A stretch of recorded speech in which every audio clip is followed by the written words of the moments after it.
This episode is brought to you by Perspective Space, a community gathering venue in Encinitas, California that fosters mindfulness, sustainability, creative expression, and connection. More about them later.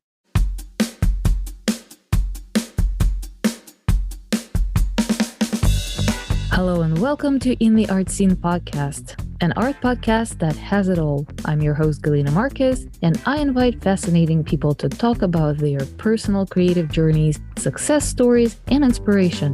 We talk about art business and marketing, how to find your creative voice, and all the new trends in the art world like NFT, AI, and such.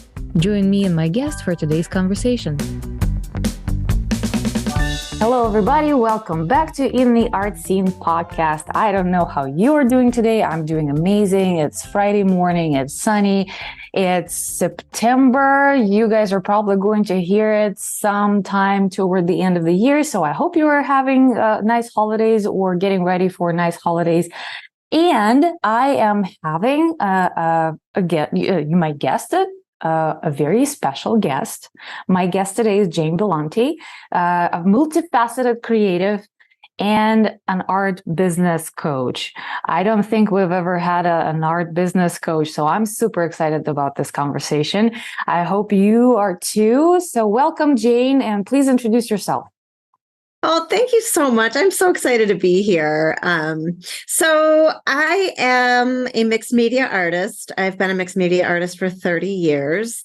And I love to help people let go of negative self-talk so they can either create art or they can create a personal brand, because that negative self-talk sure gets in the way of both of those things. And so, yeah, my business has just kind of morphed over the years. I've done tons of, art fairs from small to very large, some juried, some not.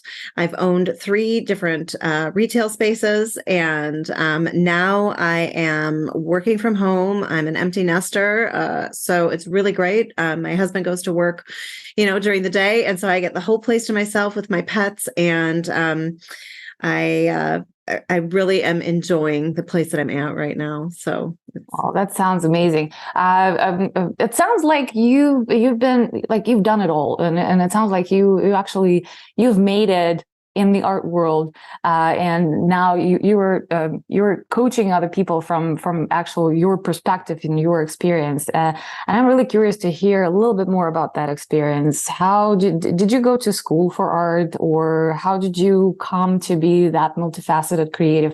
I see some amazing stuff behind you on the wall, and I don't really see every single medium is different. So I can tell that you have tried it all. That's the honest truth. I'd almost call myself a hoarder of art supplies, but I can't say I'm a hoarder because I actually use everything. So, I've been creative my whole life. My grandmother was an artist. She was a watercolor artist. And I've just always been creative. And so at the age of about 19, I started making jewelry. And so I decided that I was going to sell it. And I got a piece of wood. I put some fabric on it. I pounded some nails in it. I hung my necklaces and earrings on that. And I just dove in, and I went to like a flea market style place, and I opened my trunk and I put my piece of wood with my jewelry out there, and I was open for business. Here we go, and I had it's funny because I had no thoughts in my head that I couldn't do that, because that's oftentimes what makes people scared is they'll make the things and then they're afraid to sell. I don't think I can do that. Right. So, and I just never had that in my head. And so it really has just morphed from there. I had enough credits to have a full fine art degree, but I chose graphic communications because I thought, well, it's going to be easier to get a job that way, right? And so I went that route. How many of my guests are saying pretty much the same thing? I chose graphic designer because I can get a real job, like quote unquote real job. It's so funny. And that was obviously just a lie that I told myself, because I actually started teaching graphic design at the university that I graduated from. And then I thought, well, well, I'm going to be a teacher at a college. I need my master's degree. I need to know how to teach. So then I went and got my master's in adult education. And then I stopped teaching at that college. And so it's so funny because for years I was like, why in the world did I get this, this master's degree? It's all coming together now, but, in hindsight is 2020, but I've always been a mixed media artist and I've always created for me, but the furniture painting trend started to reveal itself to me and nobody in my area was doing this at all. And so I started painting furniture and it was like, it was so busy and it just morphed into a business for so long. Like, oh, I'm just going to roll with this, right? Because it's going and I remember fun. It was 2017, 18, 19, that kind of, everybody. I living here in California, in San Diego, we had like street fairs of painted furniture. This shabby chic was really in. Yeah.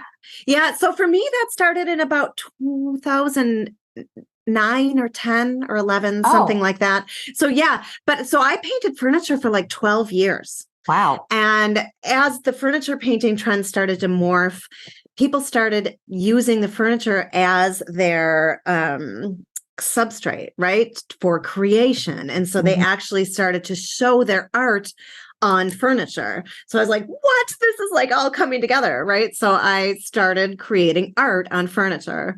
And I'm so curious to see any of those pieces. If you have any, I would love to show you. I'll if you have any pictures, I would love to include them in the show notes. Okay, perfect. Yeah. And then I just got totally burned out. Completely burned out. I had my third store. I had a huge store that closed during COVID, but everybody was like, oh my gosh, I'm so sorry. And I'm like, no, that was the greatest thing that could have ever happened to me because I was so tired of it. And then for some reason I thought, well, I'll just do it, but I'll do it at a smaller level. So I got a store that was 750 square feet and I dove in and, I just wasn't into it anymore. And I wasn't really listening to any of the signs either. It was COVID. I had kids in high school that were graduating. Their whole worlds were just upside down. And I also had some health problems at that time. I had to actually get a stent in my heart in 2021 at the age of 49. And then I had to go on blood thinners for that whole year. So the stint in itself was a total shock. And then I had to go on blood thinners all the while I had fibroids at the same time. And so blood thinners, fibroids, not a good combination. I lost so much blood that year and I was so anemic. I couldn't do anything, couldn't exercise. Kids were in COVID. I had the store that I wasn't into and everything just came to a crash. It sounds like the world really fell apart. Yeah. And I wasn't listening to this. I still wasn't listening. Right. So like I got the stint and you would think that would be like the big boulder thrown at me, but it wasn't. That was the pebble. Right. And then the blood loss was the rock. And then I actually started having dreams and I never remember my dreams, but for some reason I remembered these and I dreamt of a brown bear, a black panther, kittens. And I'm like, why am I dreaming this? What does this all mean? So of course I Googled it all and every single one of those symbols meant transformation and rebirth. So like what in the world, Wow. So I feel like that was like finally the boulder that was thrown at me. Like the universe was begging me to see this, begging me. And so that was probably in late October of 2021. And I really just began digging deep and I decided that I was going to close my shop and I closed it right before Christmas. I didn't even wait for Christmas sales. I just was like, I am so done. I used to be called Morning Dew Creations. That was my business name for years and years. And I decided to change it to Jane Bellante Art early in 2022. And when I did, things started happening. I got published. I was chosen to be on a number of creative teams for national brands. Like the universe was showing me the way. And I finally decided to take a look and to take action.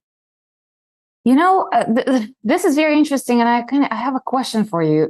So there were so many guests on my show who were saying kind of similar stories. I wasn't listening to the signs, and then the universe was showing me the way, and I finally saw it, or finally gave in and like took a leap of faith.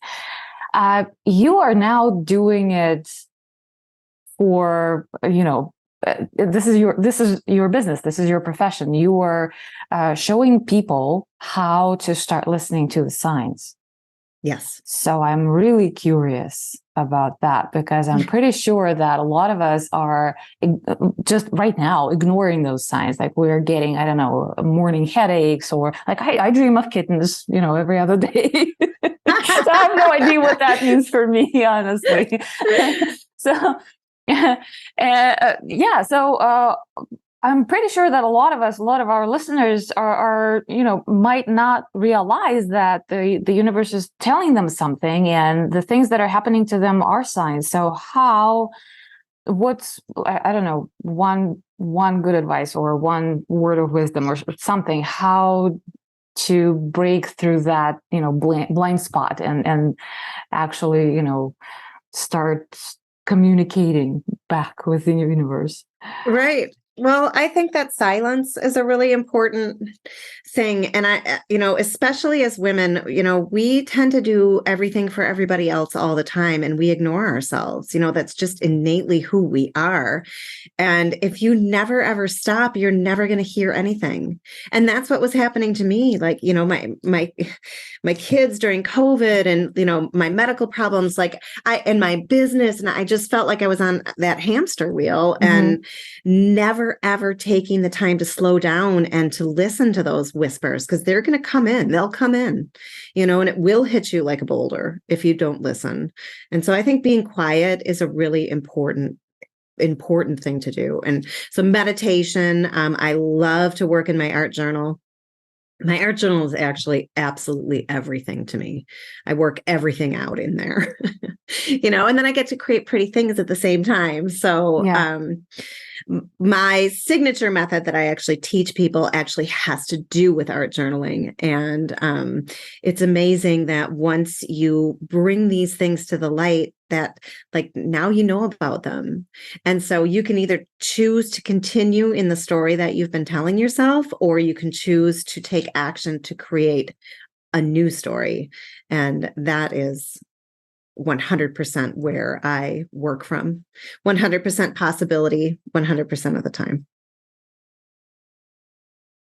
That is profound. And I absolutely agree with you that, like having little children, or not even little children, having a household to take care of, and that's, I'm sure it is true not only for women. I'm sure there are lots of men who are finding themselves in the similar hamster wheels.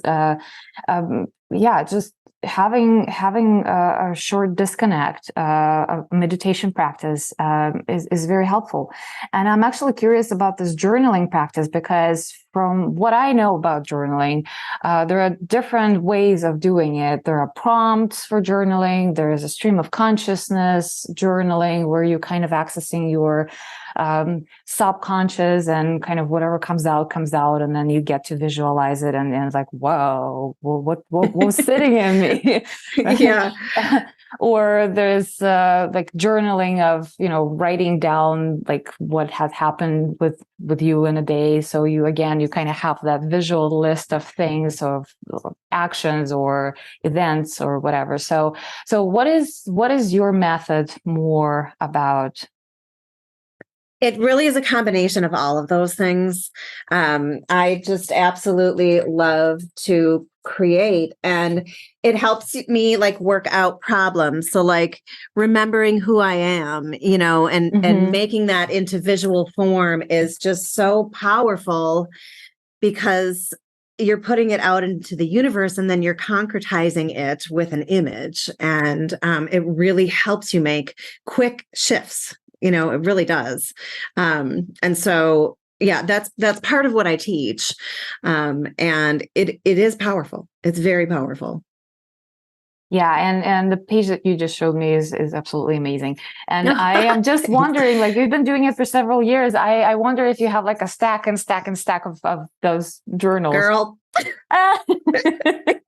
Stack of journals. I do. You have a library, probably. Yeah. I love journals, but I love to make journals too. So I love, just like a I book love binding. bookbinding and just fun little pretty little things like so this. cute. Oh, Like, God. just Yeah, that's so awesome. I love it all. And that's, I just cannot put myself in a box, right? Because I love it all. I love texture. I love fiber. I love image and color and just everything. I love it all. And I like that accordion style thing. It's really cool. They're so fun, and you can make them so easily. All you have to do is fold paper. You don't even have to know how to do bookbinding, and I love things here like this where it's just an exploration, and it can be whatever you want. And this is just all watercolor paper. So this is just waiting for me to create inside of it. Right. But that's amazing. Yeah, it is. And I don't know. The people that I coach, one of the gals said the other day, like, well, I know everybody's telling me that I need to niche down and that I need to just be one thing. And I told her, no, like, I don't niche down. Like, I love everything, and you're going to attract the people to your business that are just like you. And that's what you want to do. You want to show who you are as your authentic self, right? Because that's what people connect with. Yeah. Yeah. So that's a fallacy, I think, when it comes to an artist and a business. Yes, I agree, because I've been in the same kind of a string of thoughts for the longest time. Like, I have to find a style, I have to choose my medium, I have to be known for one thing. But like, what am I supposed to do if I am drawn to like the next shiny object and I want to try all of it, right? So, and it is absolutely true that like, if you are drawn to something, there is a good chance that there are other people who like the same thing. That means there is an audience for you. Yeah, absolutely. Yeah. And, I think as artists, we are all like squirrel. We want to do it all. We want to try it all. We're tactile. We want to experience things because it gives us a feeling inside. Like, this is amazing. Right. Yeah. And so it is so hard to narrow down. It really is. And so that's one of the things that I really understand about artists and people that have an art business is that we are multifaceted. Yeah. And you can be that and still make money, right? Go ahead. Yeah. And then I just wanted to say that the interesting thing, no matter how many different things you try, your authentic style will still show through, right? Absolutely. Yeah. We deserve not to be starving artists. We deserve to be thriving and, influential and inspirational to others. We deserve that. So that's a really important part of where I work from as well. That is a great message. Absolutely great message.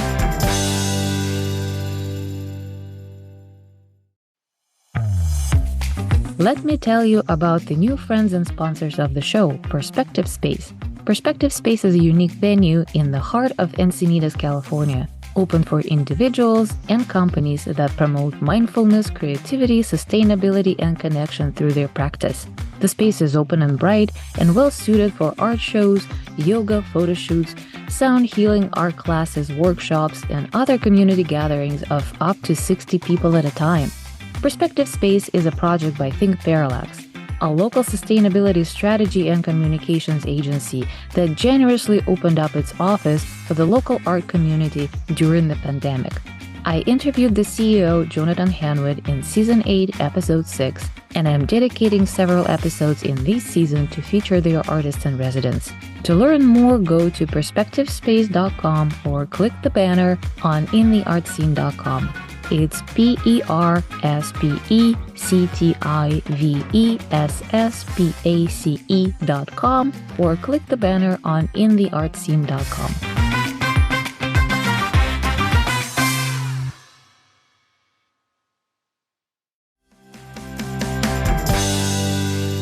So next negative self-talk, limiting beliefs, that is the first huge step for a lot of artists who are like, especially emerging artists, right? And sometimes actually the artists with, with a long career who are creative as hell, but are still, stuck in their studios and are lacking that, that business part of it. So once we're passed through that negative self-talk, then we come to like numbers and business stuff, administrative stuff. So do you coach that as well? I do, but I really do coach that you should hire other people for that because we have our superpower, right? And that superpower is whatever it is that we're doing. So if we're creating, we're inspiring, we're showing others, we're teaching others, whatever your superpower is, right? And that is your massive zone of influence. And so when you think about like the CEO of a company, they are the visionary, they're the driving force of the company, right? They're not down in accounting. They're not down in the mailroom. They're not doing the marketing. They're the visionary. And so everybody will say, oh, but I just can't afford that. Well, that is actually, I understand that, but there are ways to get around that. You can hire people for $8 to $10 an hour, and where they live, that's a great salary for them. And so, you hire somebody for maybe 2 to 3 hours a week, it's super affordable, right? So you just have to learn the ways to get around that. And if you never hire, you are never going to grow. You're never going to scale because you cannot do everything yourself. You know what? You are actually the first person on this show who are advocating for this, and I am supporting this point, and I really thank you for this, because almost every single conversation is all about like how artists have to be wearing all those multiple hats. We're our own administrators, marketers, CEOs and accountants, and all of that is falling into our laps. And even, sometimes I'm listening to other art podcasts and reading some other stories from people who are actually teaching other artists how to do their business. And everybody says, well, just get ready that just 10% of your time you can actually create. All the other time, all the 90% you will be spending on doing emails, your website, your social media, the art fairs, whatever deals with the galleries, accounting, taxes, all of that. So just be ready and just be okay that only 10% of your time will be allocated for the actual act of creation, right? Which to me always sounds like, it really shocks me. Like my entire body kind of goes into like, why am I even trying to start this whole thing? If I will go into the same dragging, hamster wheel all over again, I might as well just go back and work in the office, right? If I have to do all of this, right? So I really thank you for saying those things, because yes, there are ways of going about it. I don't know. There are actually, there are lots of students who would be willing to, learn art business as interns, like maybe not like paid in experience, or there are some other deals. There are lots of virtual assistants who are actually, they're virtual, they're doing the same stuff for other people. So they can, spend 2 hours a week for doing your administrative things and be effective with it, and probably more effective than you would do in like the entire 30 hours a week, right? Absolutely. Yeah, this is a really great message. And I do think that a lot of artists need to hear that. Think about like, oh my gosh, I have to go design a website and create a website. Like, how long is that going to take you to do? Right. And so if you're the CEO of your company, I'm just going to throw a number out, but maybe you're making $250, maybe you're making $500 an hour as the CEO. You're not going to be making the $35 an hour, or if you, let me rephrase that. If you go back and you're the one doing the website, you're working at $35 an hour. Mm-hmm. Right. So there's a huge gap from CEO to website designer. And what could you be doing instead as the CEO to grow your business, to be the visionary, to be connecting, to be creating. And I create every single day. I spend 2 to 3 hours a day creating, and then I go ride my bike for 2 hours. Like, people say, gosh, you do so much. And I don't. I don't. It's an amazing balance, and everybody can get there. Yeah, and that's actually a very interesting perspective as well in terms of the hourly rate. I haven't thought about it this way, but it makes sense. And I also really appreciate you comparing artists with CEOs. We're not CEOs. I mean, right. Everyone who chose to have a creative business, we are CEOs. What else? What else we're going to do, right? It's true. Yeah. And do you see the CEO in the mailroom? I coach a lot of clients that sell art products, paints and brushes and rub-on transfers and things. And, they're spending all that time making a small profit on what they're selling. And then they're packing it, shipping it, getting to the post office. By the time they're done doing all of that, they're negative money.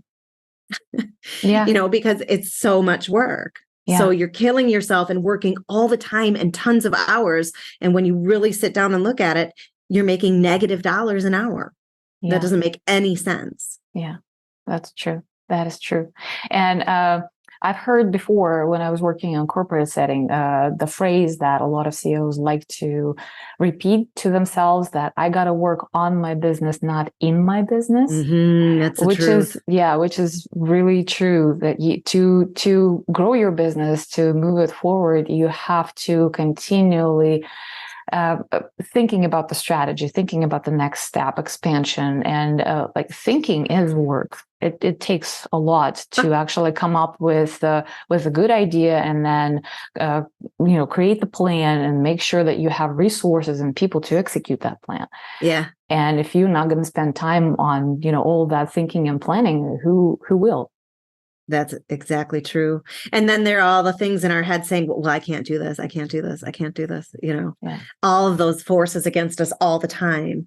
And it's just a matter of staying in the content and rewriting yourself a new story about who you are, and then acting, being, doing exactly as that person would do or be. Okay, I'm sold. I really want to learn how to be a CEO in my art business. Right. Well, besides that, I know that you also have a mastermind program, right? I do. Yeah. So, tell us a little bit about that.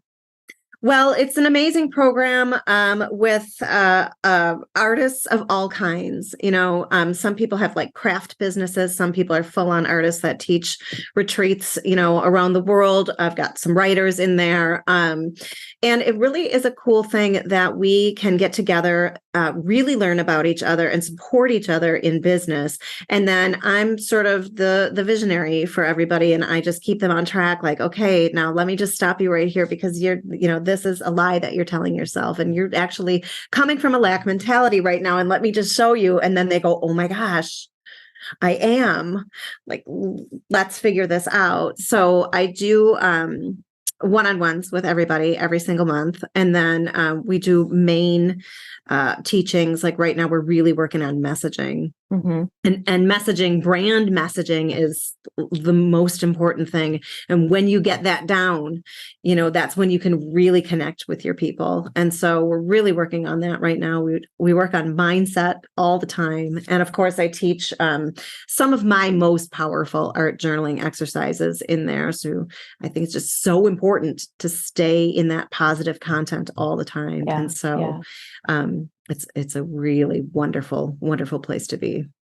Well, I have a couple of remarks to make. So first of all, you guys who are listening to us on the podcast, you cannot see Jane showed a few absolutely amazing art journals. So if you want to see it, I promise I will post uncut video on Patreon. So if you are not a part of Patreon, you're missing out. Second, I wanted to ask you about the mastermind. Like, is it a closed group? Do you invite other people? Is it like a limited time program? What does it look like? Do other people can join? Yeah. So right now, because it is fairly new, I'm actually offering it as a lifetime.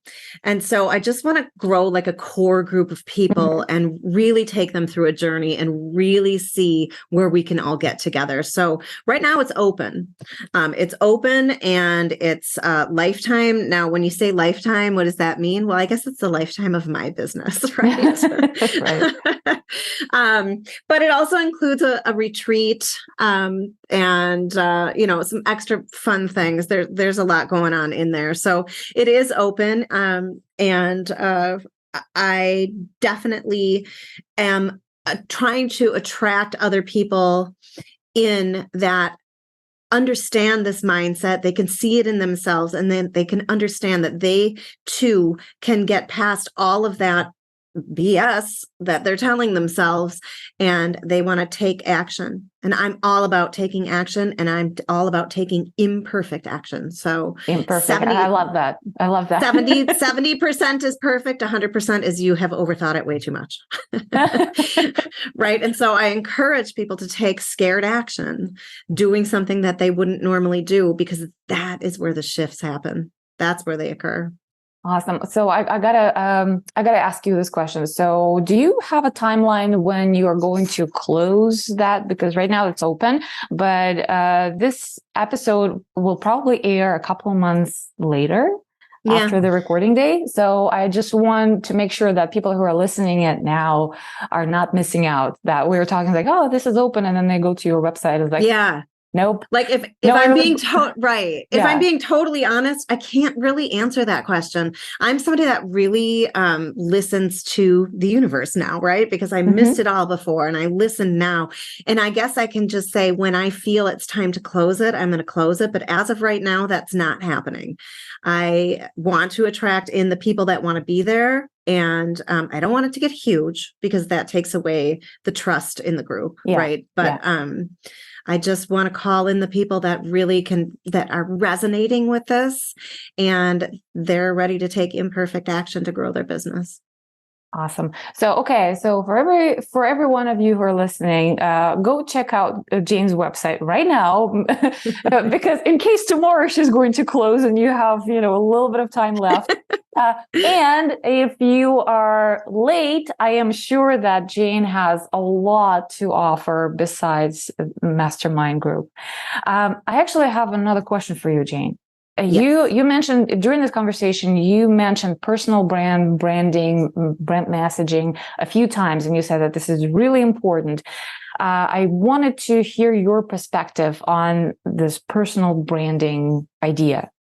Yeah. I mean, first and foremost, it's so important just to be yourself, right? And to let yourself be seen. And that's like the scariest thing ever, right? But again, it's all the negative stuff that we're telling ourselves, that if you just let go of that, it doesn't even matter. You don't even care. Like, if somebody doesn't like you, that is fine. Because guess what? They're never going to buy from you anyways. Right? True. Right? Yeah. So I really, and this is something that people resist too, but it's like really diving into who your perfect people are. And people resist that. That's scary to them. And if you just, it's like the Nike saying, just do it. If you just do it, just dig in, really get quiet, like figure out who your people are, and then figure out why they would be attracted to you. What do you have in common? What are the things that you support? All of it. Right. And then you let that message come out. And that's all you talk about all the time, because that's who you are, and that's how you attract the people that are meant to be with you. Well, that's a great point as well. All right. So I also know you have, those are the big things, the one-on-one coaching, mastermind program, but you also have a lot of things. Like you're making tons of videos. You are publishing a virtual magazine. You have some master classes and courses and other things. I mean, you're a really multifaceted person. And honestly, just like you said earlier, when I look at all of this, like, goodness, how many hours a day this person has. Seriously. And I've met other artists like this, and I had a lot of people like this on my show, and every single time, like, how? Just how? But how, I think, is a different question. And partially you answered that with saying like you have to hire people to do other things that you don't want to do, or you can't, or you're not as, knowledgeable or effective at doing them. But I just wanted to ask you to describe some other things that people can find on your resources on your website, and what is available for free, not for free, what kind of, because people will be interested. Yeah. It's the thing. I can't put myself in a box. I just do so many things and I just can't help it. That's just who I am. Right. But on my website, you'll find, like, if you're interested in mixed media art, you'll find a $10 mixed media art course. Right. And I tend to over deliver in those because it's an introduction into who I am. So I have a free gel printing course because I love to make model prints on my gel plates so much. So it's a very, very introductory course, but if you have no idea what it is, go check it out. You can find it on my website, right? But I also have things that are run a few times a year. I have a 5-day workshop called Letting Go, and that is an art journaling workshop. It shows people they have a shift in 5 days. It's pretty amazing, and then that turns into a course I have called Creating Confidently, and that just helps take people further and to really realize that you can create your own story, and to encourage them to continue to live that way. And so, I don't want to just do business coaching because I am a creative. I love to create.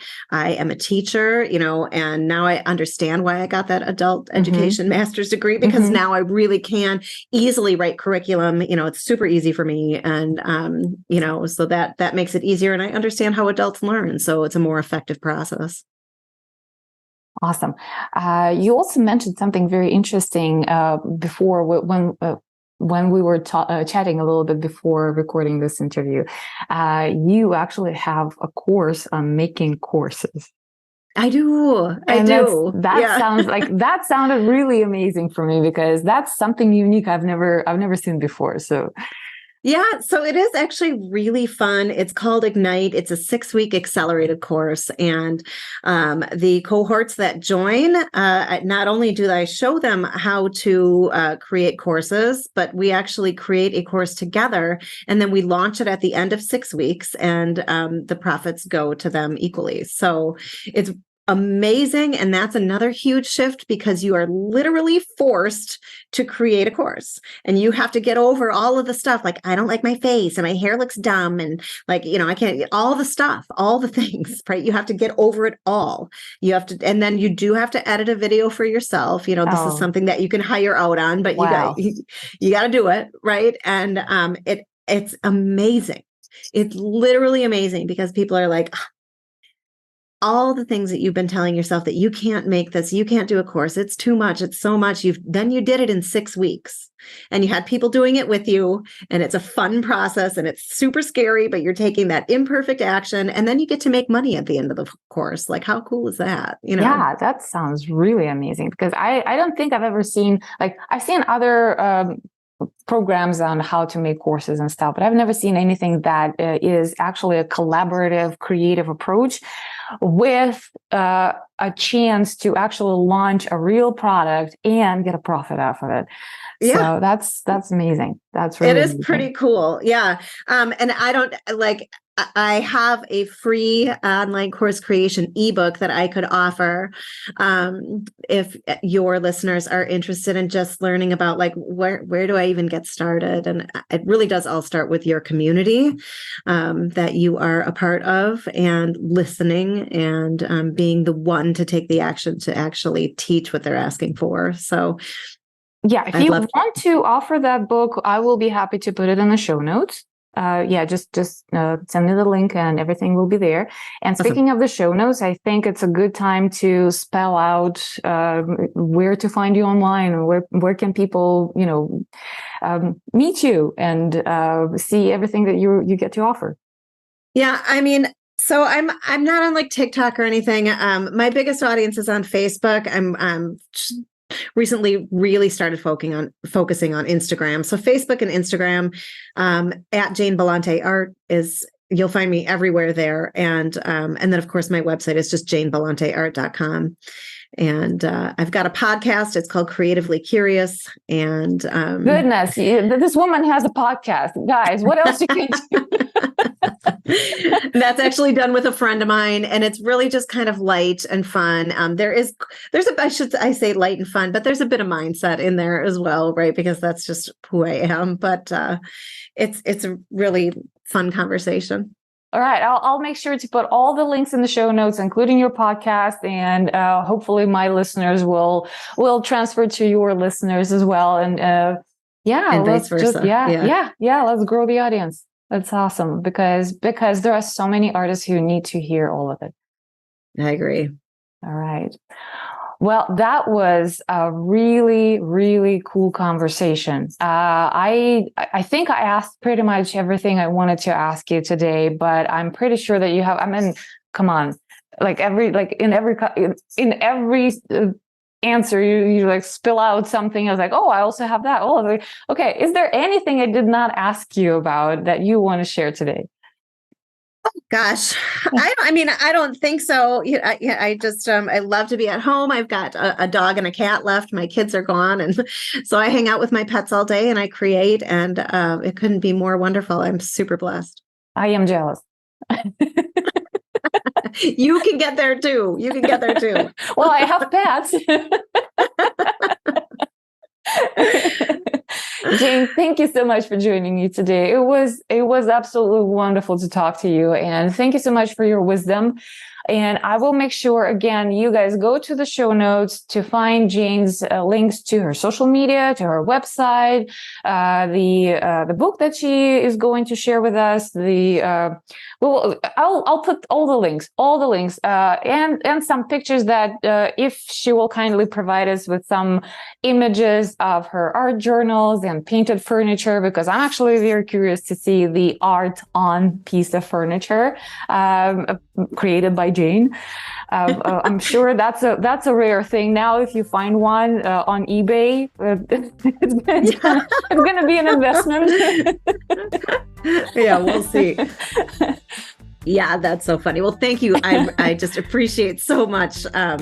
This was a great conversation. I'm so grateful that you had me. I am so grateful for your time. Thank you so much, and we'll see you again in the art scene. It has been another episode of In the Art Scene podcast. If you liked today's conversation, please give us a good review on Apple and go listen to other great stories. Check out our website intheartscene.com or follow us on Instagram at intheartscene for more content. If you are a creative and you want to share your story, shoot us a message from the website or DM us on Instagram. Look forward to seeing you next time in the Art Scene.